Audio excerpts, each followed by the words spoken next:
Oh, that was Did good you fun. enjoy it? Yeah, it was so good. It was really good fun. We're just warming up, if you don't mind. Yeah. You can cool down.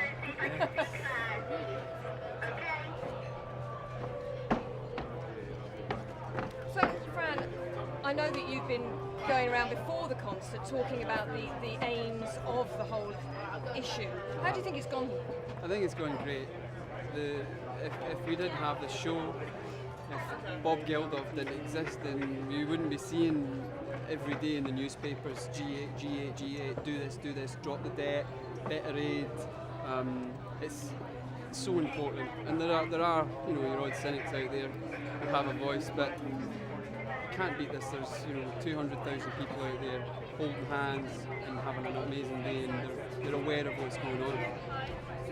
Are you not a little concerned that what they're actually thinking about is having the amazing day, and they'll go home tonight and they'll say that was absolutely brilliant, and I will do something about Africa, but I'll do it tomorrow, and tomorrow they won't? Yeah, well, maybe there's a percentage of them that won't, but I think there'll be a percentage of them that will, and that's all we're interested in. There's 2.2 billion people watching, and if 2% of those people went to live.com and signed their name on the thing, it would be enough people. When numbers go over the hundred thousands, then it starts to become a little bit abstract. It's an amazing day, and all around the world. It's not just in London. All around the world, people are aware of it, and that's all we need. As an individual, how do you feel about it? And you enjoy the rest of the gig. Thanks. Reuters. Oh, I love Reuters. There you are, Reuters. No, we'll do this. It's fine. I'll go down. No, it's fine. I'm happy. Sorry. Yes. We'll get down. Yes. Hey. Yeah. We had a really good show. It was good. Really exciting. So good to see so many people having a good day, and I like the fact that all the bands that have been going up have been saying this is why you're here, this is what you have to do, and it's so good. It's great.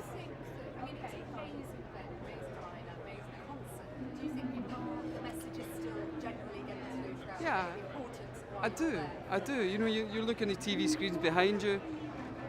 You can't get away from it. When every day you open up the newspapers, it's there. I only hope that these 8 men do something about it. They have the mandate in front of them. They just need their signatures on it, and it goes into action. It's such a small thing, but I think magic can happen.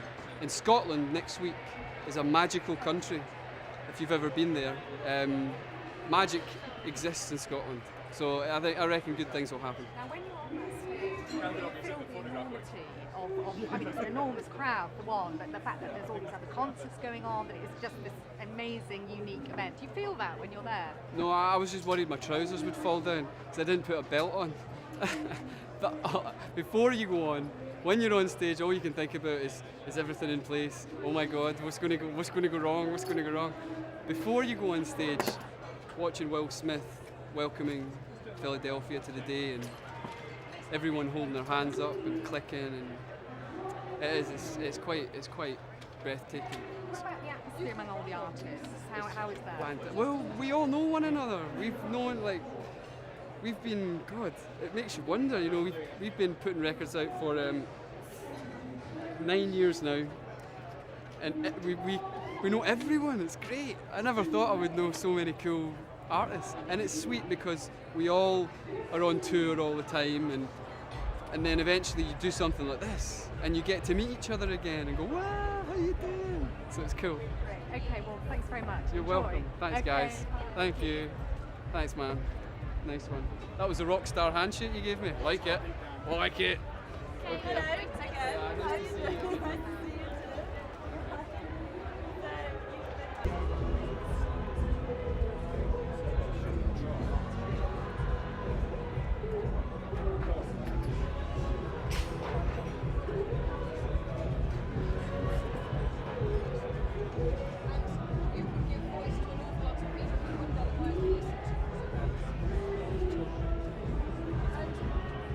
I know you're on quite a bit later.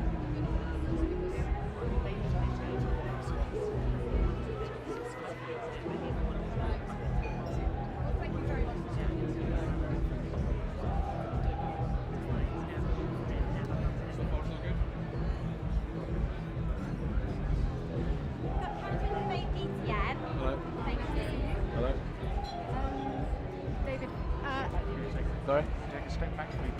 Thank you very much. Tell us a little about the atmosphere of this incredible day. How is it? It's like a great big party back here. Unfortunately, we don't get much. It's kind of hard to go and see too many of the acts that are on. I've been out front and seen the opening, U2 and Coldplay and Paul McCartney and stuff. Very, very good. Why is this day so significant for you?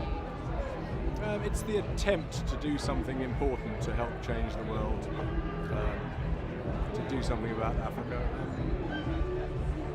We'd all kick ourselves if we sat around and did nothing. Do you think it can work, this performance? Yes, I do. I mean, I've read a lot of the stuff about the various criticisms, but the amount of people who are being forced to think about these issues has got to have an effect that filters through and does help to make them. Now, performance of Pink Floyd is one of the most anticipated of the day. Oh dear. How do you feel about that? Well, it's great. I mean, you know, we've had a week of rehearsing and we're all getting on very well, all things considered. It's like sleeping with the ex-wife, really. Oh no, I didn't say that. Anyway, no, we're having a good time. It'll give us a nice little happy ending to think about. Is it really only this kind of event that would have... Yes, it is. And why? I mean, was it really... I mean, was Bob Geldof on the phone saying, come on guys, you know... Not only on the phone, he came down to my house and harangued me for hours. And is it really, I mean, he's a very compelling man, isn't he? He is, yes. And what is it about him which makes you think... He's got a very, very forceful personality and he won't take no for an answer. I mean, I gave him a no answer originally, but then he persuaded Roger to ring me up and pour some oil on troubled waters. Now, of course, this day is very evocative of the Live Aid that took place 20 years ago. How do you think it can capture the unique... I mean, that was a truly unique experience. Do you think it's capturing that? Can it have the same feel? It'll have its own feel. It's a different occasion, but it's certainly got an atmosphere. What can we expect from your performance? A few old tunes, you know, dusted off and tarted up for the occasion. Now, you've obviously had a very long and respected career. Do you still get a buzz and excitement seeing that amount of people? It's an incredible amount of people. I do, yes. It's fantastic. It's a fantastic day. Do you still get nervous? I will do later. Not yet. Okay, well, thanks very much. The bigger the crowd, the less nerves, funnily enough. Really? I'm terrified in front of 50 people. I suppose Give me 50,000, it's easy. it becomes quite anonymous, I suppose. Yeah. Thank you very much. Thank you. Just answer a couple of quick questions, Brian, and then you're done. Won't keep you very long. David, a lot has been made, and obviously the problems in the band with you and Roger and everything. How's it been at this one so you get back? It's been okay, he's been very gracious. How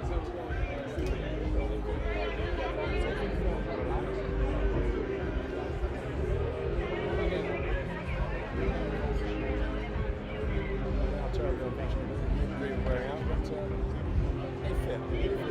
It's getting back with the band today compared to,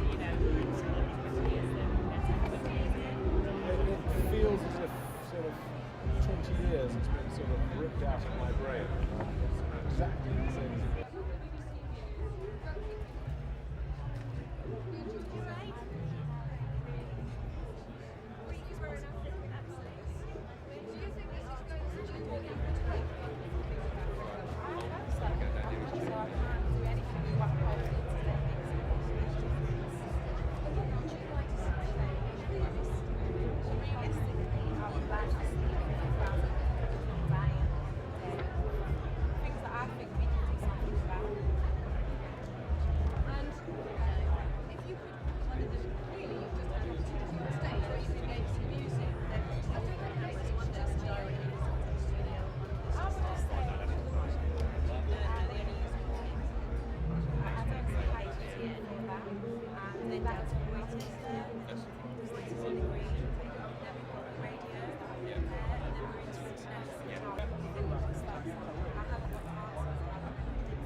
Congratulations. Thank you. How are you feeling? I'm really, really fine. Like, Excited. nice.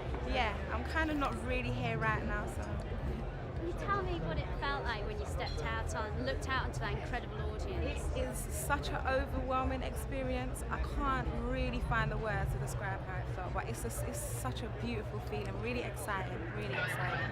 Did you have any nerves whatsoever? I was extremely nervous. I was so nervous, but it was a kind of, I don't know, being part of what today is about. It kind of, I don't know, it's not the same nerves that I would usually get.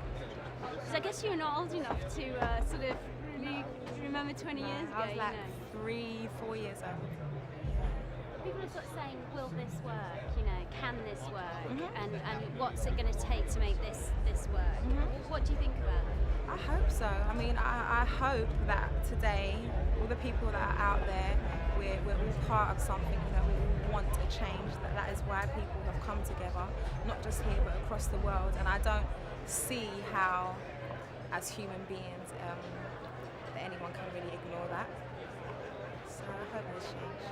There's some criticism that there weren't enough Afro-American artists on the bill. How did you feel about that? To be honest with you, I mean, I totally understand how people came to feel the way they do completely. And if you look at things on the surface, I totally, completely understand.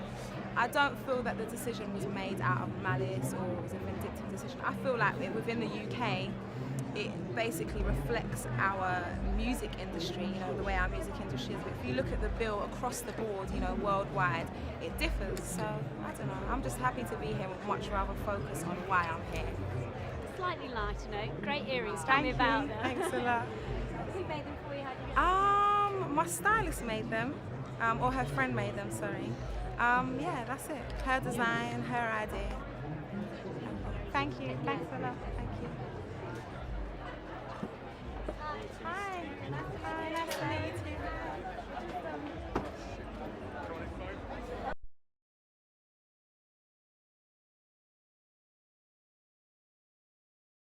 It's okay? Which, You look at me as if we're just having a conversation. Associated Press for syndicated great, label. of course. So you've got a very important job to do here today. Tell me what you're going to be doing on stage later. Well, I'm just going to be introducing the Nelson Mandela message, which is actually, as we speak, giving in Johannesburg concert at the moment, and also to just stress the messages of the campaign, which is trade justice, improving the quality and quantity of aid, debt cancellation, as well as wanting action on climate change. Now there's several stages, important benchmarks that are happening. Can you tell me about what you hope is going to be achieved at each one? Well, this moment is a focus on the G8, and there's been activities all around the world over the last 2 days, and they will continue right until the G8 meeting ends. There are mosques in Indonesia that are being wrapped in white bands, a symbol of the campaign. There have been monuments across the world that have been wrapped in the symbol. There have been marches to G8 embassies and so on. But we are seeing this event, including Live Aid, is supporting a momentum that is building up, which will then be picked up on the 10th of September, when all the heads of government from developed and developing countries will meet in New York to account for what they've achieved in terms of the Millennium Declaration that they signed 5 years ago. Unfortunately, the scorecard is going to look quite bleak, and we will be picking up our mobilization around that. And then the third big global mobilization that we are working on is around the WTO meeting, which takes place in December in Hong Kong. And on the 10th of December, which is International Human Rights Day, we will launch another week of global activities. The idea behind this is to create opportunities for ordinary citizens around the world to be able to have a voice, to be able to, by wearing the white band and getting involved, showing the solidarity with the campaign, in the hope that government leaders will not be as passive and indifferent and as slow and lacking in courage as they need to be at this moment. I mean, we had Bill Gates in here earlier, and some people might say, well, why doesn't Bill Gates just write a check? Why is it that you need the government's involvement? Why do you need that that backing? It's not solely about money, and it's not solely about charity. I mean, essentially, this is about a struggle for justice, because even if there's tons and tons of aid given, which is important, if we don't address the issue of an unjust international trading system that disproportionately favors the rich countries versus the poor, we will never have sustainable growth, we will never have a sustainable environment, and we will never be able to create opportunities for citizens in poor countries to be able to actually get out of poverty and move ahead. If we want to talk about trade justice, to give a simple example, whereas African farmers, Latin American farmers, Asian farmers, for example, receive virtually no subsidies from their governments to engage in farming, we have the European Union, for example, which funds every single European cow to the tune of €2 per day. More than half the people on this planet have to exist and survive on less than €2 a day. That kind of injustice is something that we have to put on the table and address. Governments know what they need to do, but they don't have the courage to actually do it. And what's very important is the rich nations of the world, including all the G8 nations, are the ones that dominate institutions like the World Bank and IMF. And those institutions have actually put in place conditions for developing country governments which prevent them from providing any support anyway. So it's a real double standard, and it makes it impossible for us to be able to get economic justice and economic growth and development. We talk about G8, those 8 men around a table, signatures, what it will, the 8 signatures of what it will take. There seems to be suggestions that Tony Blair is supporting and moving forward. Who do you think is the stumbling block at the moment, and who is the big cheese that needs to be persuaded? Well, firstly, it would be very important to understand where we are in terms of the different positions of the different governments. I think the easy answer to that is the biggest elephant in the room in all of this is the United States. And it's also important to understand that there's a huge gap here between the United States government and the United States people. For example, on the levels of aid, 65% of the people in the United States actually believe that the US government gives about 10 to 16% of its gross national income to international development and aid, when in fact the reality is they give less than 0.2%. Okay? This commitment on aid was a commitment that was made 35 years ago of 0.7% of gross national income. 35 years is a long time to wait for less than 1%. And importantly, when the Second World War ended, if you want to see political commitment, the US said we're having a Marshall Plan, 1% of our gross national income will go towards the reconstruction of Europe, and that actually had a huge impact in terms of helping. So we want to argue quite strongly that if it was large numbers of people dying in London, dying in Paris, dying in Washington DC, dying in New York, the kind of indifference that we are seeing will be addressed. And just to put it in perspective, money is not an issue, actually. If you want to look at political will on aid, you just have to look at how much of money, $300 billion, was mobilized literally overnight for what Kofi Annan has called an illegal war in Iraq. Okay? So where there's political will, money can actually be found.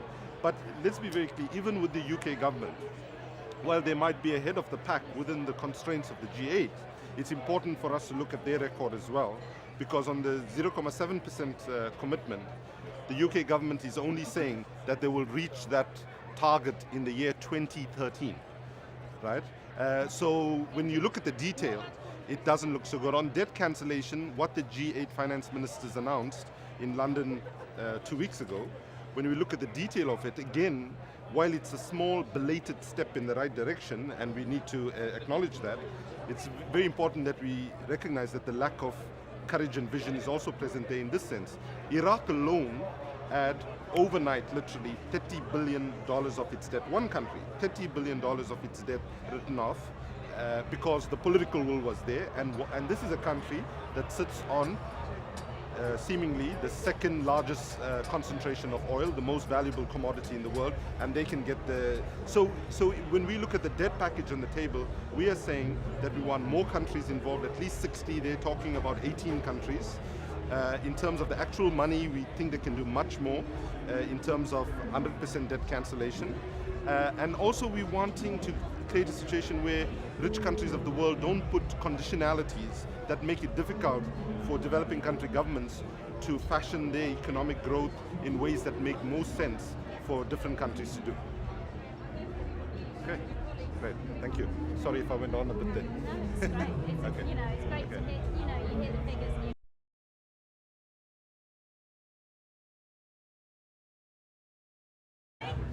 We start with APTN then. Yeah. Hi. See you, how are you? See you too, I'm alright. Of course, yeah. Let us know when you're off. Right, well, I hear you've come hot foot from Berlin. How did it go over there? You know, it's been a really long day. It's been absolutely fantastic, and to actually come here, and the first act I've seen is Madonna, which was awesome, and it's just amazing. This whole day's been amazing. I mean, what's the feeling like in Berlin? Because we obviously only know what's going on here. How's it going over there? It's amazing, you know. It's in a very small street, but the street goes on for miles and miles, and there's literally, you can't see the end of the people. It's awesome. People are climbing trees to see the show, and it's amazing. So who was also on the bill over there? Who was? Green Day. I think Krista Berg's on, Aha. You know, I was on quite early because I had to make sure I get back on a plane to get here in time for some interviews and things. So. I mean, how nervous were you going on? Because it is a worldwide phenomenon. I know. They keep saying to me 5.5 billion, and that started really stressing me out. But you know what? I don't really struggle with nerves, so I wasn't really that nervous. But just wanted to do well, really. I mean, did you get to bump into anybody over there in terms of, because there's so many big stars here? It's kind of. Yeah, you know, do you leave your egos when you come in the door? Is it kind of? Of course, yeah.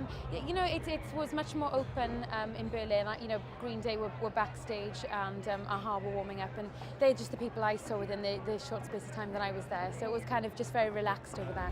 I mean, who are you looking forward to seeing here? Is there anybody who you kind of? Madonna was. I'm so glad in a way that it's been running late, because I thought I was going to be in the air when she was on. So I'm so glad to get here and her to be the first person I've seen. So I'm thrilled. I mean, something like this. I mean, can it make a difference? Because you know, if people are watching, of course, this, you know, everyone together, we're so much stronger, and we can really send this message. And I really believe we can do that today. I think it's been a great day so far, and it really showed our strength. Okay, great. Thank you. Lovely to see you. Bye. Bye.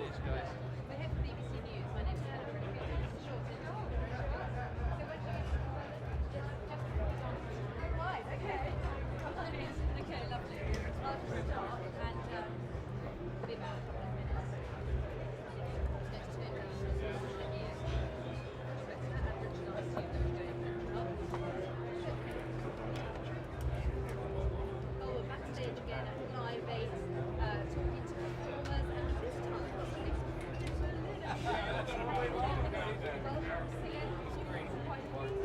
I know, you know, it's been a really long day so far, but it's been absolutely brilliant. Yeah, this is obviously on a much bigger scale, though, in Berlin, so just down one long street, which leads right up to the Brandenburg Gate. You literally cannot see the end of the people. So sorry for all the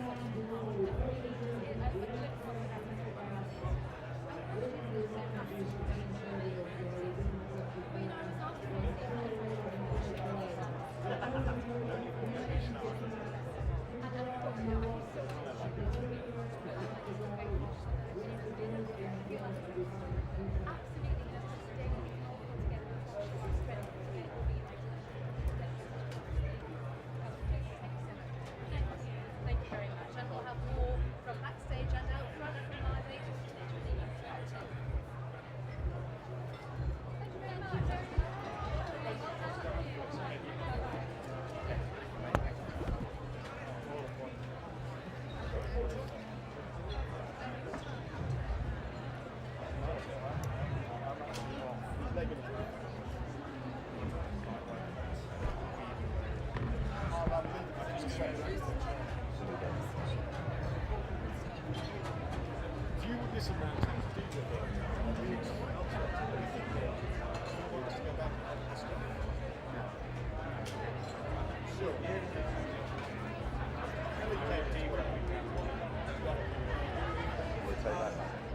We'll take that down. We'll take everything back with us, okay?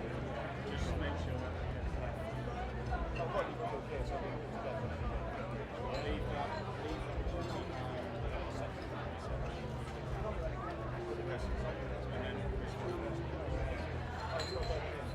Yeah, he's going to take over. Okay, so that's going to go with the red cap.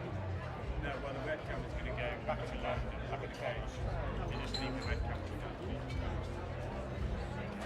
Do you want to put this back in the cage? Final question, leave it yourself. The red cap. No, leave the red cap.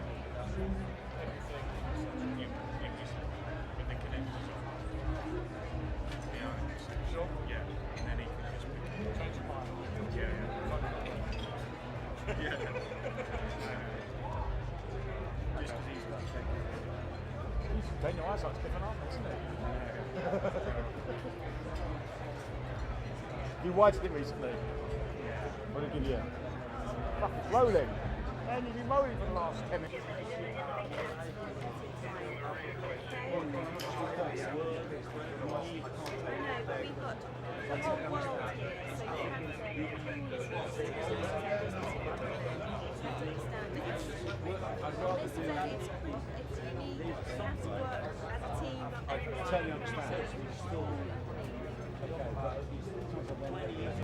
Yeah, I'm very exciting, and I would just want to say thank to the music industry to support Africa, to make pressure for the leaders to decide cancellation and more aid. And what I'm trying to say is I bring also the new Africa. New Africa means definitely not the only image of war or poverty, but something moving forward, very forward, what we call New Africa. And as an African, how important do you think it's that you yourself are performing? I think it's important, you know, we incarn, you know, African music, but we have definitely a lot of chance and a lot of possibility to join some big name from Asia here and different place. I think we represent, even we little bit sad because not enough Africans, we represent the new Africans. And just finally, take me through your route, because you've got quite a busy day today, haven't you? Yeah, I'm gonna join Dido on stage later. We're gonna make 7 seconds, play 7 seconds, and thank you, and jump to the Africa Calling stage, and then Paris. Good luck with it all. Thank you. Catherine Smith, APTN TV. Hi. Hi, Catherine. Okay. Come forward a bit more in between. Okay. Hi, very nice to meet you. How are you feeling on this momentous occasion? Yeah, I think really, you know, it's very something happening, something very strong happening, and I'm very happy, and I just want to say thank you, and bring also the message of New Africa. I think it's very important. There is some mistake about Africa, and Africa is not only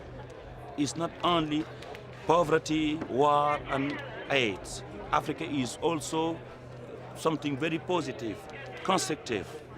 How aware in Africa are they of these Live Aid concerts happening around the globe?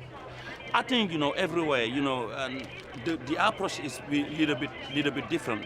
Let's say in South Africa, people are really interesting and know exactly. Because of less Africans, maybe a lot of country doesn't involve definitely, and they're not gonna watch TV for, you know, 6 or 7 hours. But it's important to know the music industry worldwide are mobilized to support Africa. Can this concert work? Can it achieve the aim that it's trying to achieve? Yeah, I think really music is power, is the first language. We can use it to, you know, put more pressure to the leaders to decide. Music can talk to people, we can deliver message, and so a lot of big star who people think they just dreaming and talk about the reality. I think it's very important. Are you excited about seeing the other performers today, and who are you particularly looking forward to seeing? I don't know if I'm going to have a chance to see all the show.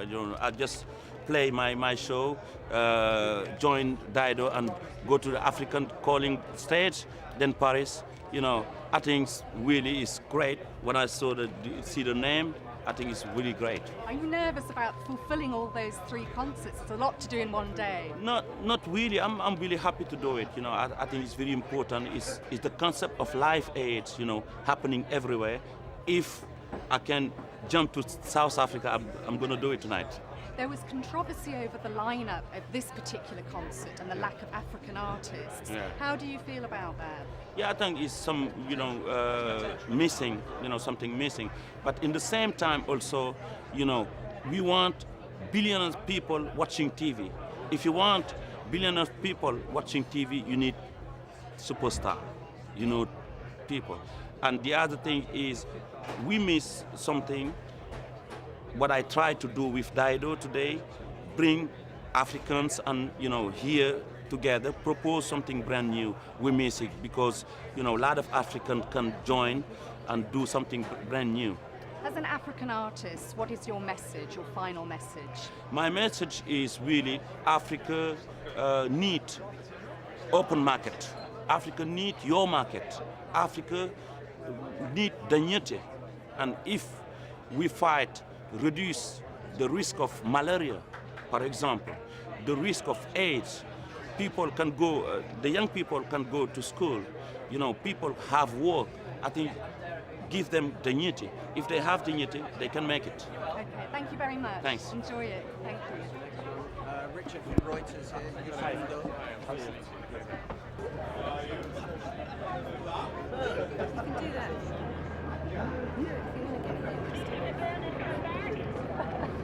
So you get excited. You don't really get excited. But I think I'm sorry, it's like, where did you see that? Distracted by his look. How are you? Right? will you be talking about politics on the stage? No, well, I'm here to sing. Hey. Right. Okay, that's very nice. How are you feeling on this momentous day? I'm feeling excited now. It's I don't really think about it till I get here. It's like one of my own gigs. I don't think about it till I'm backstage. But now, the crowds around backstage, you're seeing so many people that you know and they're your peers, and you're very excited about the whole thing. So yeah, I'm very, very psyched about going on. Now, 20 years ago, of course, it was Live Aid. Yeah. How does it compare, or does it compare? I mean, are you feeling the same kind of emotion? It's a different venue. It's a different cause. I mean, Live Aid was about starvation, and this is about trying to redress the balance of the rich and the poor. And this is a really important event, a political event, a free concert. Live Aid wasn't a free concert, it was to raise money. This is to raise awareness and for people to sign the Live Aid pledge, and as many people as possible, so that Bono and Bob can take it to the G8 leaders on Wednesday and say, listen, we've got 150 million people with this thing. You've got to try and make a difference. You have to listen to these people. Can it work? This is a concert. Of course it can work. If you try, people have said, there are a lot of naysayers, obviously, and it's provoked a lot of saying, well, it's not going to make that much difference. You have to try. You have to try and do something positive. I trust Bob so much. I think it will make a difference. I think the G8 people will listen. I think with Tony Blair and Gordon Brown leading the momentum, I think that I'm very optimistic about it being a huge success. And what are you most looking forward to about actually being on that stage? Yeah, I mean, I love to play live, so being on the stage is the thing I'm looking forward to most, and playing to all those people. Anybody else you're looking forward to seeing? Well, I'm going straight to Dublin afterwards because I'm playing in Dublin tonight, so I would love to see the Killers and the Scissor Sisters, but I won't be here. Well, great. Thank you very much. Thanks very much. Hello.